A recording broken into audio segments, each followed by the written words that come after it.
ఈ రోజు మనం చూస్తుంటే ఈ యాక్టర్ శివాజీ చేసిన కమెంట్స్ అక్కడితో ఆగిపోయినాయి అంటే ఆగలేదు. తర్వాత అనసూయ గారు రియాక్ట్ అయ్యారు. తర్వాత మనం చూసుకుంటే సపోర్ట్‌గా నా అన్వేషకుడు వచ్చి సీతాదేవిని, ద్రౌపదిని, ఇండియాని మొత్తం ఒక రేపిస్ట్ కంట్రీ లాగా ఇష్టం వచ్చిన మాటలు మాట్లాడేసి వెళ్ళిపోయాడు. అండ్ ఇదంతా కాకుండా హిందూ ధర్మాన్ని పాటించే వాళ్ళందరినీ బత్తాయిలు బత్తాయిలు బత్తాయిలు కొట్టుకుంటారు అని చెప్పి అతను జీసస్ సాంగ్స్ పాడుతా కూడా ఇన్‌స్టాగ్రామ్‌లో పెట్టుకున్నాడు. ఒక్క మొదలైన చిచ్చు అనేది ఎంత దాకా ఎక్స్టెండ్ అయింది. ఇది సబబా?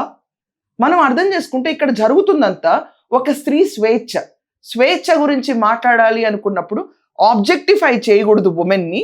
వాళ్ళకి నచ్చింది వాళ్ళు వేసుకోవచ్చు. వాళ్ళ ఇష్టం వచ్చినట్టు వాళ్ళు ఉండొచ్చు.